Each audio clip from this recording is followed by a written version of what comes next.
Mesdames et messieurs, chers téléspectateurs et internautes, fidèles abonnés sur mes différentes plateformes sur les réseaux sociaux, YouTube, Facebook, TikTok, bienvenue. Bienvenue ici à Bamitra, Cameroun.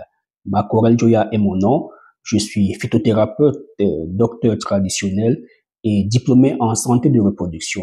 Ici, nous faisons de la gynécologie traditionnelle. Nous venons en aide aux hommes et aux femmes qui ont des problèmes gynécologiques allant des simples faiblesses sexuelles aux problèmes de sperme, en passant par des trompes bouchées, bref, de la stérilité chez l'homme et chez la femme. Aujourd'hui, je reviens sur ce épineux problème, ce casse-tête, les trompes bouchées. Qu'est-ce qu'une trompe? À quoi sert la trompe? Quelles sont les maladies, les affections qui peuvent toucher une trompe? C'est à cette interrogation que je vais essayer de répondre dans cette vidéo et surtout de vous montrer notre approche thérapeutique avec des preuves de guérison à l'appui. Installez-vous confortablement. À bientôt. Merci d'être resté à regarder cette vidéo.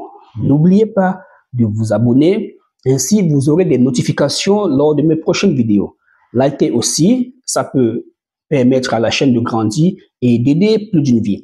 Alors, nous parlons des trompes bouchées. On les appelle aussi les trompes de Fallope. Les trompes de Fallope, ce sont ces deux petits tuyaux situés de part et d'autre de l'utérus. Il existe une trompe droite, une trompe gauche. Il arrive souvent que les trompes se bouchent à cause d'une infection. Vous attrapez le chlamydia, la syphilis, les staphylocoques. Vous avez là une salpingite, une inflammation des trompes qui va finir par une obstruction des trompes, qui va finir par des trompes bouchées.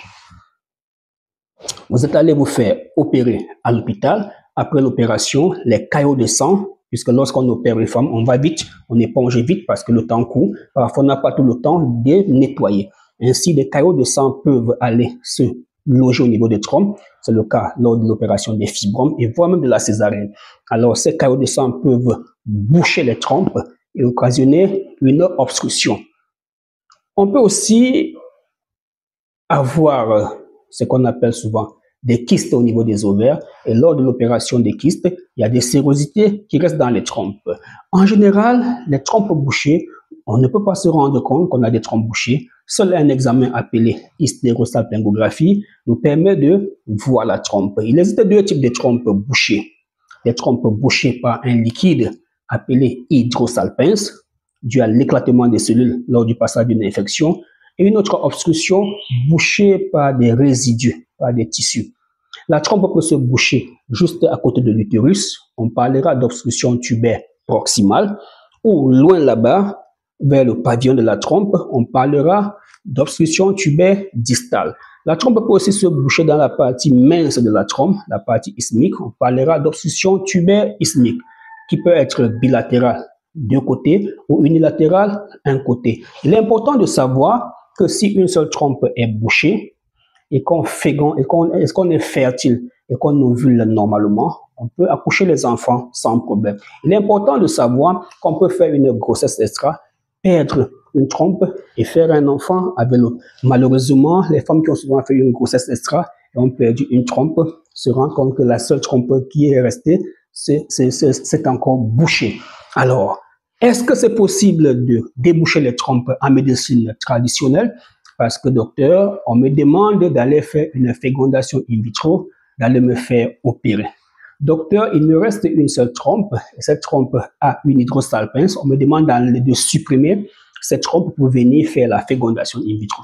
Oui, j'ai entendu des femmes me dire souvent cela, mais j'ai souvent souri. Alors, si on vous enlève vos deux trompes et que la fibre ne marche pas, qu'allez-vous donc devenir? Non. Il existe encore une solution en médecine traditionnelle et c'est la nôtre. Alors, la technique c'est quoi? Ça va surprendre un peu ces médecins qui ne nous prennent pas au sérieux. Oui, nous avons notre protocole thérapeutique avec des ovules naturels, des ovules traditionnels.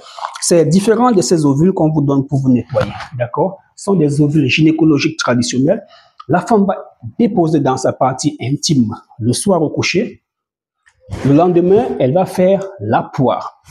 Cette combinaison va déclencher un nettoyage. Elle va voir des choses bizarres sortir par devant. Parce que lorsque ça sort par derrière, oui, c'est impressionnant, ces choses que vous m'envoyez en photo. Oui, mais c'est le ventre qui est nettoyé. il faut se rassurer que l'appareil qui porte la grossesse de l'utérus est nettoyé en voyant des choses sortir par devant, par votre partie intime par devant. Oui, cette femme a vu des choses sortir. Après cela, qu'est-ce qu'elle va faire, cette dame? Elle va continuer à boire son remède gynécologique solution. Elle va boire tout en continuant à faire la poire, d'accord? Et à la période de fertilité, elle va arrêter ce protocole. Elle va passer au remède B.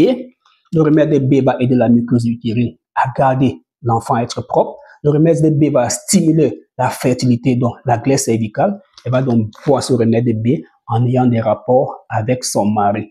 Après, elle verra bien ce que ça va donner. Si les règles sont de retour et qu'elle n'est pas tombée enceinte, ce n'est pas grave. Ce n'est pas le remède pour donner la grossesse, non, c'est le remède pour nettoyer et permettre la grossesse d'arriver. On va repartir encore sur un deuxième cycle menstruel en mettant la deuxième ovule du traitement, en faisant la poire le lendemain et en continuant le même processus jusqu'à la période de fécondité. Stop.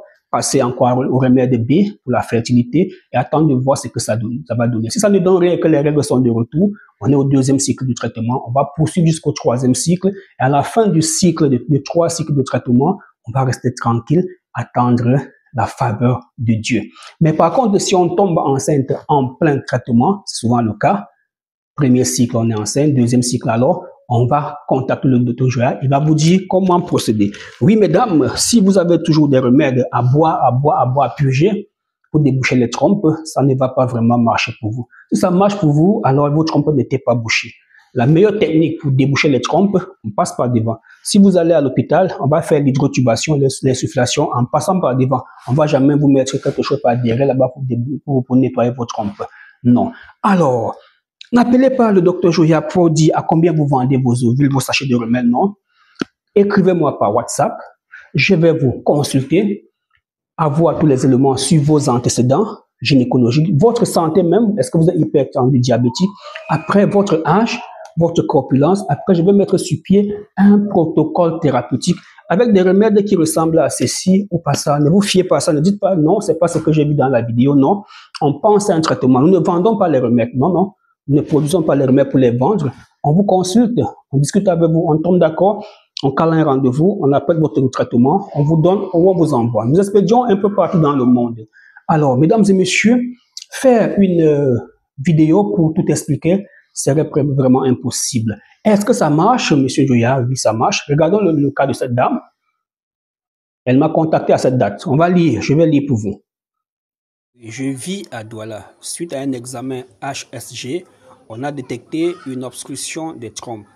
Et j'ai vu votre vidéo, je suis intéressé. Vous êtes à quel niveau en donc bon, là, elle demande là où je suis.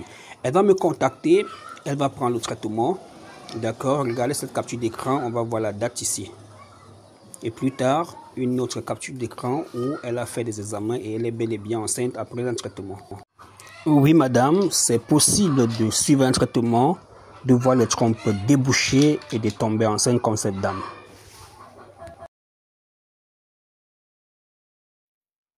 Alors, mesdames et messieurs, oui, si ça a marché pour cette dame, ça peut marcher aussi pour vous. Ne soyez pas comme cette femme qui dit, docteur, quel est le pourcentage de réussite.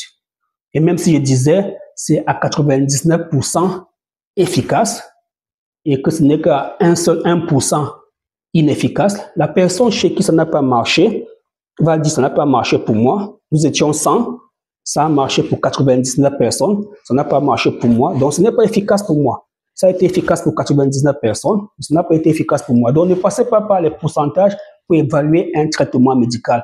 Même si c'était un traitement moderne, ne passez pas les pourcentages. Si ça a marché pour X, pour Y, alors lancez-vous, essayez aussi, si vos moyens le permettent, si le temps vous permet, alors, et si vous aussi, vous avez déjà eu à prendre les remèdes traditionnels, ou bien vous voulez aussi essayer. Car beaucoup commandent les traitements. Docteur, je n'étais pas là, j'avais voyagé.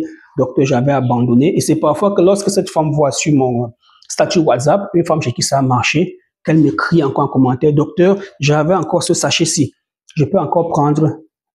Oui, docteur, ça a déjà fait 1 an. Wow, ça fait 1 an que vous avez commandé un traitement, vous n'avez pas pris. Quel gâchis. Alors, mesdames et messieurs, parfois, soyez sérieux envers vous-même, car ce n'est pas le traitement le problème, c'est vous. Alors, abonnez-vous, prenez le numéro contact WhatsApp, écrivez-moi. À bientôt, c'était le Dr Joya, nous sommes à Douala.